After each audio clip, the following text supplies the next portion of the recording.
أعوذ بالله من الشيطان الرجيم بسم الله الرحمن الرحيم الحمد لله رب العالمين وصلى الله على محمد وآله الطاهرين اللهم صل على محمد وآل محمد السلام عليكم ورحمة الله وبركاته السلام ورحمۃ اللہ وبرکاتہ۔ جی صاحب علی اصغر نام علی عباس غلام علی، آپ لوگ ٹھیک ہیں؟ ہماری گفتگو چل رہی تھی کتاب سمدیہ میں کس چیز کے بارے میں؟ فعل کی علامتیں، فعل کی بتایا تھا، فعل کی تقسیمات۔ فعل اگر وضعاً گزشتہ زمانے کے لیے، زمانے سابق کے لیے سے زمانے سابق سے ملا ہوا ہو، یعنی زمانے سابق ہی کے لیے وضع کیا گیا ہو تو وہ فعل ماضی ہے، اور اگر حال یا مستقبل سے ملا ہوا ہو وضعاً تو فعل مضارع، اور اگر فقط حال سے ملا ہوا ہو وضعاً تو وہ فعل امر۔ ماضی کی علامتیں بتائی تھی، چاروں تا میں سے کوئی ایک علامت جو ہے وہ اس کی علامتیں ہیں، نصرت، نصرتا، نصرتے، نصرتون، نصرتا، ٹھیک ہے۔ اور مضارع کی کیا علامت بتائی تھی؟ علامت مضارعتین میں سے کوئی ایک ہوگا، لم کو قبول کرے گا، ٹھیک ہے۔ امر کے بارے میں کیا بتایا تھا؟ نون تاکید قبول کرے گا، اور اس میں طلب فعل، طلب انجام فعل پائی جائے گی، ہے نہیں؟ یہ بات ہم نے پڑھ لی تھی، فعل کی تقسیم۔ پھر ایک بتا رہے تھے کہ ماضی کے بارے میں آج جو بتائیں گے وہی بتائیں گے کہ آپ جانتے ہیں ماضی مبنی پر فتح ہوتا ہے، ماضی مبنی پر فتح ہوتا ہے، لیکن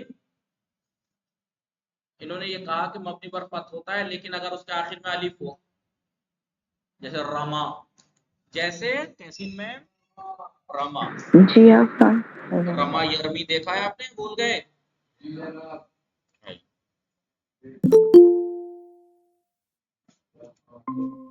جی صبری پر ادھر دیکھیے کیا لکھا ہے؟ رما مضارع کیا؟ یرمی ماضی ہے نا رما۔ انہوں نے یہ کہا کہ ماضی مبنی پر فتح ہوتا ہے، جیسے نصرہ، قتل، ضرب، جب بھی آپ کو ملے گا مبنی پر فتح ملے گا، ہے نہیں؟ تو انہوں نے کہا کہ ماضی مبنی پر فتح ہوتا ہے، مگر یہ کہ اگر اس کے آخر میں الف ہے تو پھر مبنی پر فتح نہیں ہوگا، کیونکہ آپ جانتے ہیں الف ہے تو مبنی پر، یا واو ہو تو پھر مبنی پر فتح نہیں ہوگا، پھر مبنی پر فتح نہیں ہوگا، کیا ہوگا پھر؟ اگر واو ہے تو نصر، نصر مبنی پر ضمیر، دیکھیے رے پہ ضمہ ہے نہیں۔ کہنے کا مقصد یہ ہے کہ انہوں نے کہا تھا ماضی مبنی پر فتح ہوتا ہے، مگر اگر اس کے آخر میں الف ہے تو پھر مبنی پر سکون، واو ہے تو مبنی پر ضم ہوتا ہے، اور آپ جانتے باقی اور سیغوں میں جو ہے چھٹے سے لے کر آخر تک ضمیر رفع متحرک ملنے کی وجہ سے ساکن کرنا پڑتا ہے، تو کسی وجہ سے ساکن کرنا پڑ رہا ہے تو پھر وہ مبنی پر سکون ہوتا ہے۔ تو اصل ماضی کی مبنی پر فتح ہونا ہے، لیکن کسی وجہ سے پھر وہ کیا ہو جاتا ہے؟ مبنی پر سکون یا مبنی پر ضم یا مبنی پر، سمجھ میں آ رہے ہیں نہیں؟ تو انہوں نے یہ کہا، انہوں نے کسی بات کہی کہ ماضی مبنی پر فتح ہوتا ہے، مگر یہ کہ اگر اس کا آخر میں الف ہو یا واو ہو یا ضمیر رفع متحرک ہو، نصرنا، نصرتا، معصومی سب ضمیر رفع متحرک ہے نا آخر تک، تو انہوں نے یہ کہا کہ ماضی مبنی پر فتح ہوتا ہے، لیکن اگر اس کے آخر میں الف یا واو یا ضمیر رفع متحرک ہو تو پھر مبنی پر فتح نہیں ہوتا، پھر کیا ہوتا ہے؟ پھر اس کے اعتبار سے ہوتا ہے، الف ہے تو ضمیر رفع متحرک یا الف ہے تو مبنی پر سکون، مبنی پر سکون، اور واو ہے تو مبنی پر ضم ہے۔ مبنی پر فتح ہوا کتنی جگہ؟ دو ہی جگہ، تین جگہ ہوا بس، نصرہ، نصرا اور ایک نصرتا، پانچویں صیغے میں تین ہی جگہ تو مبنی پر فتح ہوا، لیکن اصل ماضی کا مبنی پر فتح ہونا ہی ہے۔ سمجھ میں آیا یہ کہنا چاہ رہے ہیں؟ سمجھ میں آیا نہیں؟ یہ تو تھا ماضی کے بارے میں۔ پھر انہوں نے کہا مضارع میں کیا؟ مضارع سے نون تاکید مؤنث ملا ہوا نا، نون مؤنث، مضارع سے کا نون جمع مؤنث ملا ہوا ہو، یا ضربنا تضربنا، یاد ہے نا مضارع کے دو صیغے مبنی ہوتے ہیں یضربنا اور تضربنا. تو کہا تھا کہ مضارع بولیے اگر اس سے ضمیر جمع مؤنث ملی ہوئی ہو نون جمع مؤنث ملا ہوا ہو تو مبنی پر سکون ہوتا ہے. تو مضارع کے بارے میں یہ ہوتا ہے مبنی پر سکون کب نون جمع مؤنث جب ملا ہوا ہو یضربنا اور تضربنا. اور کب مبنی ہوتا ہے فعل مضارع جب نون تاکید مباشر نون تاکید یضربنا یا یضربن. مباشر کا کیا مطلب ہے؟ نون تاکید مباشر کا کیا مطلب ہے؟ مباشر کا غلام علی الاصغر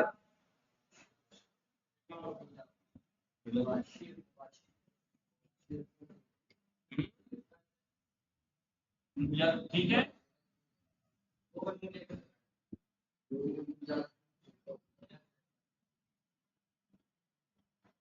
نون تاکید اس میں بھی ہے نون تاکید بھی اس میں بھی ہے لیکن دونوں میں فرق ہے. یہ مباشر ہے غیر مباشر ہے. کیا مطلب وہ آپ کو سمجھ جاؤ دیکھ کے. کیا مباشر کہتے ہیں بلا فاصلے کے. مباشر کسے کہتے ہیں؟ کہتے ہیں نا مباشرتن میری اس سے گفتگو یعنی ڈائریکٹ مباشر. ہاں تو اگر فعل مضارع سے نون تاکید ملا ہوا لیکن مباشر بغیر فاصلے کے تو پھر مبنی پر فتح ہوتا ہے. پھر مبنی پر کون مبنی پر فتح ہوتا ہے؟ فعل مضارع. پہلے نون تاکید مباشر پانچ میں آتا ہے یضربنا تضربنا تضربنا ہے نہیں یضربنا پانچ جگہ یا کتنی جگہ ہے اور نون تاکید مباشر ہوتا ہے. ٹھیک ہے کیا ہوتا ہے؟ نہ تو لفظاً اس میں کوئی فاصلہ ہو نہ معنی. ٹھیک ہے تو یہ کہنا چاہ رہے اگر انہوں نے ماضی میں کہا ماضی مبنی پر فتح ہوتا ہے مگر یہ کہ اگر اس کا آخر میں الف ہو یا واو ہو یا نون وہ ضمیر رفع متحرک ہو تو نہیں ہوتا مبنی پر فتح. پھر کیا ہوتا ہے؟ مبنی پر سکون یا واو ہے تو مبنی پر ضم ہے نہیں. مضارع کے بارے میں کہا تو ایک مضارع اگر جمع مؤنث کا نون ملا ہوا ہو تو مبنی پر سکون نون تاکید مباشر ملا ہوا ہو تو مبنی پر فتح. اس کے علاوہ مضارع مضمورہ ہوتا ہے. اس کے علاوہ مضارع مضمورہ ہوتا ہے اگر عوامل نصب و جزم سے خالی ہو. نصب دینے والے اور جزم دینے والے عوامل سے اگر خالی ہے تو مضارع معرب ہوتا ہے نہیں مرفوع ہوتا ہے. کیا ہوتا ہے؟ مرفوع ہوتا ہے. اگر نصب دینے والے اور جزم دینے والے عوامل سے پہلے مضارع خالی ہے تو مرفوع ہوتا ہے. لیکن اگر جمع مؤنث کا نون ملا ہوا ہو تو پھر چاہے عوامل کوئی سا ہو یا نہ ہو تب بھی مبنی پر نون جمع مؤنث ملا ہے اور نون تاکید مباشر ملا ہوا ہے تب بھی یضربن لم یضربن یا لم کہہ رہا ہوں تو مستقبل کے نہیں آتا ہے لا یضربن جو بھی ہو پھر یہ مبنی رہتا ہے. مبنی رہتا ہے. سمجھ میں آ رہا ہے نہیں. انہوں نے دیکھیں تین باتیں ہوئی. پہلی فعل مضارع اگر جمع مؤنث کے نون سے ملا ہوا ہو تو مبنی پر سکون اگر نون تاکید مباشر سے ملا ہوا ہو تو مبنی پر فتح. لیکن اس کے علاوہ اگر عوامل نصب و جزم سے خالی ہے تو مرفوع ناصب ہے تو منصوب جازم ہے تو مجزوم ہوگا. پھر نصب دینے والے عامل آ جائیں تو منصوب جزم دینے والے عامل آ جائیں تو منصوب. سمجھ میں آ رہا ہے نہیں. اس کے بعد آتا ہے فعل یہ تو فعل ماضی کی بتا دی بات. فعل مضارع کی بتا دی. فعل ماضی مبنی پر فتح مگر اگر نون ہوا ہے الف آخر میں یا ضمیر رفع متحرک ہے یا واو ہے تو پھر مبنی پر فتح نہیں. واو ہے تو مبنی پر ضم ضمیر رفع متحرک ہے الف ہے تو مبنی پر سکون. مضارع دو صورتوں میں مبنی ہے جمع مؤنث کا نون ملا ہوا ہو یا نون تاکید مباشر ملا ہوا ہو تو مبنی. اس میں مبنی پر سکون اس میں مبنی پر فتح. باقی اگر نواصب باقی معرب ہے. معرب ہے نہیں اگر عوامل نصب و جزم سے خالی تو مرفوع نواصب آئے ہوئے ہیں تو منصوب جازم آ جائے تو یہ مضارع کی بات ہوئی. بچا فعل امر. فعل امر اب آپ کہیں گے مبنی ہوتا ہے لیکن فعل امر سے مراد یہاں 6 صیغے ہیں حاضر کے کیونکہ وہ جو فعل امر ہے نا لام والا وہ تو مضارع مجزوم کہلاتا ہے. مضارع کہلاتا ہے. اصل میں تو امر حاضر کو کہا جاتا ہے. کس کہا کہ اب مثال کے طور پر آپ نے دیکھا ہوگا یضرب تھا حاضر کا صیغہ صيغة تصرف صائمہ سمرین فاطمہ صائمہ نشاط فاطمہ تحسین فاطمہ میں صائمہ اور عالیہ جی آغا جی آغا جی طریقہ یاد ہے پہلے مضارع حاضر سے علامت مضارع دے گرا دیں گے اس کے بعد والا اگر ہم ساکن ہے تو حمزہ تو لائیں اس کے لیے الف لائیں گے اور اس پہلے پھر دیکھ تو اس کو حرکت دیں گے فتح یا ضمہ ہو تو ضمہ دیتے ہیں اور اگر فتح ہوگا تو اس کو کسرہ دیں گے اور آخر کیا کہا تھا آخر کی ہے ساکن دیں گے یہ غلط ہے اگر ہم یہ کہیں کہ آخر کو ساکن کر دیں گے غلط ہے ساکن تو مورب کلمے کو کیا جاتا ہے اسی لیے نا علامت کیا ہے کلمے کو تھا نا علامت رفع کو کاٹ دیں گے یعنی حذف کر دیں گے نا اس طریقے ہے نہیں اور تسنیہ میں نون تھا وہ نون ہٹا دیں گے جمع میں نون تھا وہ نون ہٹا دیں گے تو یہ مبنی ہے آپ یہ مت کہیے گا کہ بھائی دیکھو یہ گرایا یہ کیا ساکن کر دیا یہ تو مضارع مجزومی کی طرح ہو گیا تو یہ بھی معرب ہے نہیں یہ مبنی ہے فرق یہ ہے کہ لم ینصر میں مبنی بر سکون تھا لن ینصر میں مبنی بر لاحق لم ینصر میں مضارع مجزوم تھا لن ینصر میں مضارع منصوب تھا ینصر میں مضارع مرفوع تھا مرفوع علامت رفع ضمہ تھی علامت نصب فتحہ تھی علامت جزم سکون تھی لیکن یہاں پر یہ نہیں کہیں گے کہ مجزوم ہے یہاں کہیں گے مبنی بر سکون ہے اور یہ لم اضربا میں کیا کہیں گے پھر چلیے مبنی بر حذف بانو پڑ گیا تو یہاں پہ کہیں گے دونوں مبنی ہیں بس فرق یہ ہے کہ مبنی بر سکون ہے اور حذف نون ہے ہاں تو علامت فعل امر حاضر کیا ہوتا ہے مبنی ہوتا ہے لیکن مبنی پر علامت جزم مبنی پر علامت جزم ہوتا ہے علامت جزم کیا ہوتی ہے سکون سکون فعل کے اندر علامت جزم کیا ہوتی ہے سکون یا حذف نون تو اعراب ہے سکون یا حذف نون لیکن مبنی اگر ہے تو یہ مبنی بر سکون مبنی بر حذف نون کہلائے گا صحیح ہے نہیں یہ تینوں فعل کی بات ہو گئی اب اس کی عبارت پڑھ لیں پھر آگے اعراب کی بات پڑھیں گے کیونکہ اعراب کی بات آئی ہے تو اعراب کسے کہتے ہیں وہ پڑھیں گے آئیے دیکھیے غور سے دیکھیے سمرین فاطمہ تحسین فاطمہ میم صاحب بدخل نشاط فاطمہ و عالیہ زہرا بات یہاں تک پہنچی تھی بسم اللہ الرحمن الرحیم تبصرۃ الماضی مبنی ماضی مبنی ہوتا ہے علی الفتح مبنی پر فتح ہوتا ہے الا مگر یہ کہ الا استثنائیہ الا مگر کب مبنی پر فتح نہیں ہوتا اذا کان آخرہ الفا آخرہ جب اس کا آخر یعنی ماضی کا آخر الف ہو جیسے رما تو پھر یہ مبنی پر فتح نہیں ہوتا بات یہ ہے کہ ماضی مبنی پر فتح ہوتا ہے لیکن کب نہیں ہوتا مبنی پر فتح جب اس کے آخر میں الف ہے تو جب آخر الف ہو تو مبنی پر فتح نہیں ہوتا تو کیا ہوتا ہے مبنی پر سکون او اتصل به ضمیر رفع متحرک یا پھر اس سے یعنی ماضی سے ملی ہوئی ہو ضمیر رفع متحرک تب بھی مبنی پر فتح نہیں ہوتا مگر پھر کیا ہوتا ہے مبنی پر سکون یاد ہے نا چھٹے سے لے کے آخر تک نا تا تما تم پڑھاتے ہیں لام الفعل کو ساکن کر کے وہ مبنی پر سکون ہو جاتا ہے لام او واون یعنی یہاں پہ عطف ہے یہ الا اذا کان اخر واون مگر یہ تو ماضی کے آخر میں اگر واو ہے تو پھر بھی مبنی پر فتح نہیں ہوتا پھر کیا ہوتا ہے مبنی پر سکون یہ تو تھا ماضی کی بات والمضارع ان اتصل به اگر اس سے ملا ہوا ہو کس سے به یعنی مضارع سے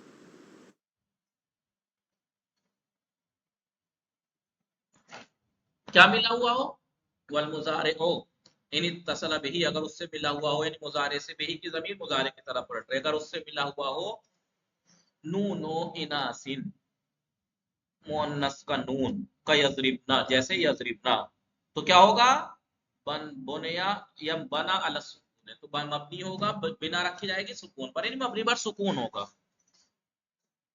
او نون و تاکید یہ او کہاں پہ عطف ہے او کے ذریعے سے نون یہاں پر والمضارع ان اتصل به نون التاکید مباشرۃ در حالی کہ وہ نون مباشر ہونا چاہیے بلا فاصلے اس سے مباشر ملا ہوا کئی یضربنا تو ایسی صورت میں فعل الفتح مبنی علی بنا علی تو مبنی پر فتح ہوگا مضارع و الا الا کے بعد فا ہے یہ الا استثنائیہ ہے یعنی ان لم یتصل المضارع